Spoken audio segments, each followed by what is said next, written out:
Bollywood silver screen presenting Black Hawk down.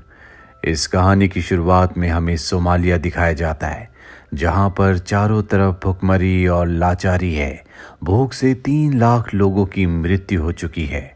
ये साल होता है सन 1992 का और इस वक्त सोमालिया में सिविल वॉर चल रही है। लोग एक दूसरे से लड़ रहे हैं। हालांकि यूनाइटेड नेशन ने सोमालिया के लोगों के लिए कई बार खाना भेजा है, लेकिन यहाँ पर एक ग्रुप का लीडर है जिसका नाम है मोहम्मद फराह अदीद। वो कभी भी खाने की चीज़ें आम लोगों तक नहीं पहुँचने देता। इसके लोग पहले सभी तरह की एड पर अपना कब्जा कर लेते हैं और यही कारण है कि यहाँ चारों तरफ त्राही-माम मचा हुआ है। साथ ही यहाँ पर उसने यूएन के खिलाफ जंग का ऐलान भी कर दिया है। इस वजह से कई सोल्जर्स मारे जा चुके हैं और इन सब हालातों को देखने के बाद यूएस के प्रेसिडेंट क्लिंटन ने यहाँ पर रेंजर रेजिमेंट को, डेल्टा फोर्स को और फ्लाइट क्रू को अदीद को पकड़ने के लिए भेजा है ताकि सोमालिया के लोगों को शांति मिल सके। जल्दी ये उस आदमी को पकड़ लेते हैं जो अदीद को हथियार सप्लाई करता है, पर इससे इन्हें कुछ खास मदद नहीं मिलती। अगर इन्हें सोमालिया में शांति चाहिए तो इन्हें अदीद को और उसके खास लोगों को मारना होगा। अब इन्हें इन्फॉर्मेशन मिलती है कि अदीद के 2 खास एडवाइज़र वो मार्केट में आने वाले हैं। इन्हें पकड़ना बहुत ही ज़रूरी है और आज तारीख होती है 3 अक्टूबर सन 1993। जनरल प्लान बनाते हैं कि किस तरह से इन दोनों को पकड़ना होगा। इस मिशन का नाम रखा जाता है मिशन टेम्पल। इस मिशन को 30 मिनट में पूरी तरह से अंजाम देना होगा। सबको अपना काम समझा दिया जाता है। मार्केट में इन्हें सबसे पहले उस बिल्डिंग के बारे में पता लगाना होगा जिसमें अदीद के 2 खास लोगों की आज मीटिंग है। इसके लिए ये अपने एक जासूस को वहां भेज देते हैं। अब क्योंकि मिशन आधे घंटे का ही होता है, इसीलिए जितने भी सोल्जर्स होते हैं वो ज्यादा से ज्यादा हथियार और गोला बारूद लेते हैं। कोई भी नाइट विजन ग्लासेस या खाने की सप्लाई नहीं लेता। जल्द ही इनका जासूस इन्हें बता देता है कि मार्केट की कौन सी बिल्डिंग में अदीद के 2 खास लोग मीटिंग कर रहे हैं और अब ये 160 सोल्जर्स, इसमें से अधिकतर गाड़ियों में होते हैं और कुछ लोग ब्लैक हॉक हेलीकॉप्टर में, ये सब के सब मार्केट की तरफ बढ़ चलते हैं। पर अदीद के लोगों को पहले पता चल जाता है कि यहाँ पर आर्मी आ रही है, इसीलिए उनका मुकाबला करने के लिए सब के सब तैयार हो जाते हैं। जल्दी अमेरिकी सेना उस बिल्डिंग के बाहर पहुंच जाती है जिसके अंदर अदीद के खास लोग हैं। वो बिल्डिंग के अंदर जाकर उन्हें गिरफ्तार कर लेते हैं और जब वो बाहर आते हैं तो देखते हैं कि बहुत सारे सोमालिया के लोग जो कि अदीद के लिए काम करते हैं, इनके ऊपर गोलियां चलाना शुरू कर देते हैं, जिसमें एक सोल्जर जख्मी भी हो जाता है। बाकी के सोल्जर उसे गाड़ी तक पहुंचाते हैं। हालांकि यूएस के सोल्जर सभी लोगों को, सभी कैदियों को गाड़ी में बैठा देते हैं, पर यहाँ से निकलना इतना आसान नहीं है क्योंकि अदीद के लोग इन पर लगातार गोलियां चला रहे होते हैं। इससे यूएस का वो सोल्जर शहीद हो जाता है जो गाड़ी के ऊपर लगी हुई मशीन गन से अदीद के लोगों के ऊपर हमला कर रहा था। साथ ही ऊपर जो ब्लैक हॉक हेलीकॉप्टर होता है जो इनकी गाड़ियों के साथ चलकर इन्हें कवर दे रहा होता है, उस पर भी अदीद के लोग हमला करते हैं और वो क्रैश होकर शहर के बीचों बीच गिर जाता है। इसमें सोल्जर फंस जाते हैं क्योंकि चारों तरफ अदीद के लोग हैं। इसीलिए यूएस के सोल्जर अपने साथियों को बचाने के लिए हेलीकॉप्टर के पास पहुंच जाते हैं, लेकिन अदीद के लोगों के पास खतरनाक हथियार हैं जिनका सामना करना इतना आसान नहीं होगा। वो अमेरिकी सैनिकों के ऊपर लगातार गोलियां चला रहे होते हैं। वहीं बाकी गाड़ियों को दिखाया जाता है जिसमें अदीद के लोगों को बंदी बनाकर यहां से ले जाया जा रहा है, पर शहर से बाहर निकलने का रास्ता इतना आसान नहीं है, इसीलिए हेलीकॉप्टर से इन सब को गाइड किया जा रहा होता है। वहीं वो जवान जो हेलीकॉप्टर में फंसा हुआ है वो देखता है कि उसके सामने सोमालिया के बहुत सारे लोग हैं जिनके हाथों में हथियार हैं और वो अकेला इतने सारे लोगों का सामना नहीं कर सकता। वहीं दूसरे सोल्जर को दिखाया जाता है जो अपनी जान बचाने के लिए घर के अंदर चला जाता है। जल्दी उसे एहसास हो जाता है कि ये घर नहीं बल्कि स्कूल है, क्योंकि वहां पर एक टीचर और कुछ बच्चे होते हैं जो उसे देखकर डर जाते हैं। इसीलिए वो पिछले दरवाजे से निकल जाता है, पर जैसे ही वो बाहर जाता है वो फिसल कर गिर जाता है। वो देखता है कि उसके सामने एक आदमी और एक बच्चा है, उनके पास भी हथियार होते हैं। बच्चा उस पर गोलियां चलाता है लेकिन वो इतना ट्रेन नहीं होता, इसीलिए गलती से वो अपने पिता को ही मार देता है। जो देखकर वो घबरा जाता है और अपनी गन फेंक कर अपने पिता के पास जाता है। इस मंजर से हमें पता चलता है कि सोमालिया के हालात कैसे हैं। उन बच्चों के भी हाथ में गन है जिनके हाथ में कलम होनी चाहिए। वहीं कुछ सोल्जर वापस अपने बेस में पहुंच जाते हैं। इनके साथ कुछ कैदी हैं और कुछ जख्मी सिपाही भी हैं। वो उन्हें बेस पर छोड़ने के बाद वापस अपने साथियों को बचाने के लिए निकल पड़ते हैं। ये मार्केट में हमें क्रैश हुए ब्लैक हॉक हेलीकॉप्टर के पास उस सोल्जर को दिखाया जाता है जो जख्मी है। उस तक दो और सोल्जर उसे बचाने के लिए पहुंच जाते हैं, पर उस जख्मी सोल्जर की अब हिम्मत टूट चुकी है। साथ ही हेलीकॉप्टर के अंदर और भी सोल्जर हैं, जिसमें से कुछ मारे जा चुके हैं और कुछ जख्मी है। इसीलिए सोमालियन लोगों से बचाने के लिए आर्मी के बहुत सारे सोल्जर हेलीकॉप्टर के आसपास आ जाते हैं ताकि अपने लोगों को बचा सके। वहीं उन गाड़ियों को भी दिखाया जाता है जिनके अंदर कैदी हैं।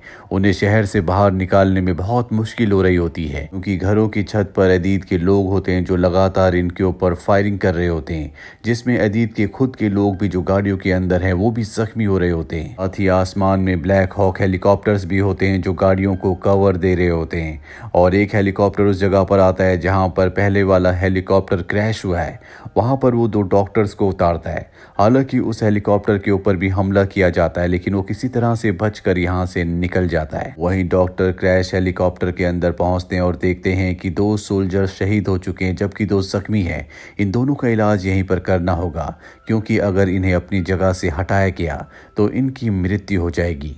डॉक्टर उनका इलाज वहीं पर करना शुरू कर देते हैं। वहीं अदीद के लोग आसमान में उड़ रहे ब्लैक हॉक हेलीकॉप्टर्स के ऊपर हमला करते हैं और एक बार फिर से उनका निशाना बिल्कुल सही लगता है।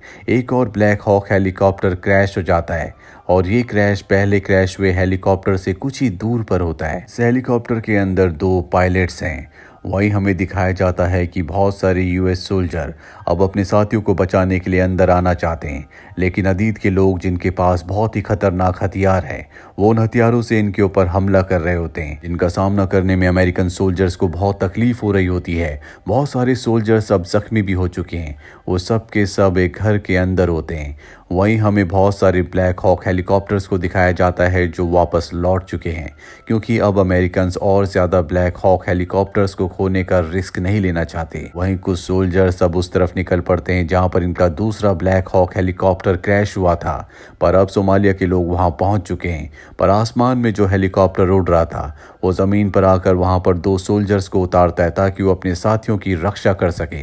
उनके आगे बहुत सारे अदीद के सोमालियन लोग हैं। वो उन पर गोलियां चलाते हैं, और जब वो हेलीकॉप्टर के पास आते हैं तो देखते हैं कि दो में से एक की मृत्यु हो चुकी है और दूसरा जो पायलट है उसकी टांग की हड्डी टूट चुकी है। इसीलिए वो उस पायलट को निकाल कर एक घर के अंदर ले जाते हैं और खुद दोनों के दोनों बाहर आ जाते हैं ताकि वो सोमालियन लोगों को रोक सके। हालांकि ये ऑपरेशन मात्र आधे घंटे का था, लेकिन अब यहाँ पर इन्हें कई घंटे हो चुके हैं और अंदर जितनी भी गाड़ियां होती है वो भी अब शहर से बाहर निकल रही है।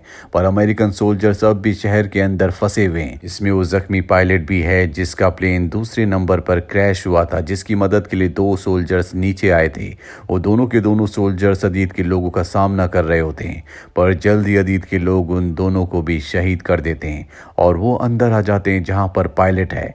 वो पायलट को मारने वाले होते हैं कि अदीद के लोग यहाँ पर आ जाते हैं और कहते हैं कि अदीद ने इस पायलट को जिंदा पकड़ने के लिए कहा है ताकि हम अमेरिका की गवर्नमेंट से इस पायलट के बदले सौदा कर सके। वहीं दूसरी तरफ जनरल को दिखाया जाता है जो कंट्रोल रूम से सबको कमांड दे रहा होता है। वो पाकिस्तानी आर्मी जिनका बेस आसपास ही होता है उन्हें कहता है कि तुम्हें अपने सोल्जर्स को यहाँ पर भेजना होगा। पाकिस्तान की आर्मी कहती है कि हमें इसमें कुछ वक्त लगेगा। वहीं वो हेलीकॉप्टर जो सबसे पहले क्रैश हुआ था उसके अंदर सोल्जर्स का इलाज चल रहा होता है। चारों तरफ उसके जो सोल्जर्स होते हैं वो उस हेलीकॉप्टर को प्रोटेक्ट कर रहे होते हैं, और तभी एक सोल्जर के पैर पर गोली लग जाती है। उसका खून बह रहा होता है। उसे मेडिकल ट्रीटमेंट नहीं दिया गया तो उसकी मृत्यु हो जाएगी, लेकिन आसमान में कोई भी हेलीकॉप्टर नहीं है जो उसकी मदद के लिए नीचे आ सके। इसीलिए वो सोल्जर को एक कमरे में ले जाते हैं, उसकी ब्लीडिंग को बंद करने की कोशिश करते हैं, पर इससे पहले कि वो उसकी ब्लीडिंग को बंद करते उसकी भी मृत्यु हो जाती है। वहीं जनरल प्लान बनाते हैं कि अब जो इनके सोल्जर शहर के अंदर फंसे हुए हैं वो रोशनी जलाकर ये इशारा दे कि दुश्मन कहाँ पर हैं। ये अपने हेलीकॉप्टर्स को वहां पर भेजेंगे और सभी दुश्मनों को मार देंगे। साथ ही अब पाकिस्तान की आर्मी भी यहाँ पर पहुँच चुकी है और अब शहर के अंदर जहाँ पूरी तरह से अंधेरा हो चुका है, वहाँ पर जो सोल्जर्स फंसे हुए हैं वो अपने हेलीकॉप्टर्स को अपने लोगों को इशारा देते हैं कि कहाँ कहाँ पर सोल्जर्स हैं, और आसमान में जो उनके ब्लैक हॉक हेलीकॉप्टर्स उड़ रहे होते हैं वो अदीद के लोगों के ऊपर हमला करते हैं, जिससे उसके कई सारे लोग मारे जा चुके हैं। पाकिस्तानी आर्मी जो इन लोगों को यहाँ पर रेस्क्यू करने के लिए आई है वो भी शहर के अंदर पहुँच चुकी है। वो बहुत सारे जख्मी सोल्जर्स को और जो सोल्जर्स यहाँ पर छुपे हुए हैं उन सबको गाड़ियों में बिठाकर यहाँ से निकलने लगती है। घरों की छत के ऊपर जो सोमालियन लोग हैं जो अदीद के लिए काम करते हैं वो इनके ऊपर लगातार हमला कर रहे होते हैं। गाड़ियाँ पूरी तरह से भर चुकी है क्योंकि वो लोग जो शहीद हुए हैं, वो लोग जो जख्मी हैं और जो बचे हुए सबको गाड़ियों में भर दिया गया है। अब भी कुछ ऐसे सोल्जर्स होते हैं जो गाड़ियों के पीछे पीछे चल रहे होते हैं क्योंकि गाड़ी में अब उनके लिए जगह नहीं है। वो लगातार आगे बढ़ रहे होते हैं और सोमालियन लोग उनका पीछा कर रहे होते हैं, पर किसी तरह से वो शहर से बाहर निकलने में कामयाब हो जाते हैं। जल्दी सब के सब अपने बेस तक पहुंच जाते हैं। बेस तक पहुंचने वाला हर एक सोल्जर खून से लथपथ होता है। हालांकि ये ऑपरेशन इतना बड़ा नहीं था, पर यह ऑपरेशन इतना बड़ा बन गया जिसमें अमेरिका के 19 सोल्जर्स मारे गए और 1000 से भी ज़्यादा सोमालियंस मारे गए, जिसमें ऐसे भी कुछ लोग थे जो पूरी तरह से निर्दोष थे। वापस आने के बाद अब एक बार फिर से कुछ अमेरिकन सोल्जर्स वापस जाने के लिए तैयार है क्योंकि अदीद अब भी जिंदा है, वो पकड़ा नहीं गया। साथ ही हो सकता है कि अब भी कुछ अमेरिकन सोल्जर्स अंदर हो। जनरल को ये पूरा मंजर देखकर बहुत दुख होता है क्योंकि मात्र 2 लोगों को पकड़ने के लिए इतने सारे लोग मारे गए। उनका एक पायलट अब भी अदीद के लोगों के कब्जे में है, पर 11 दिनों के बाद उसे छोड़ दिया जाता है। अमेरिका के प्रेसिडेंट क्लिंटन अपने सभी सोल्जर को सोमालिया से वापस बुला लेते हैं और उन सभी सोल्जर्स को मेडल दिए जाते हैं जिन्होंने उस मिशन में हिस्सा लिया था, पर वो अदीद का पीछा नहीं छोड़ते और 1 अगस्त 1996 में 61 साल की उम्र में अदीद को मार दिया जाता है। दरअसल सोमालिया में ये 2 कम्युनिटी के बीच में वॉर थी, जिसमें से एक कम्युनिटी को अदीद लीड किया करता था, इसीलिए वो दूसरी कम्युनिटी पर अत्याचार करता था, उन तक कोई भी खाने पीने की चीज नहीं पहुंचने देता था और इसी वजह से 3 लाख लोग मारे गए। ये सोमालिया में घटी सच्ची घटना पर बनी फिल्म है। उम्मीद करते हैं कि इस फिल्म की कहानी आपको पसंद आई होगी।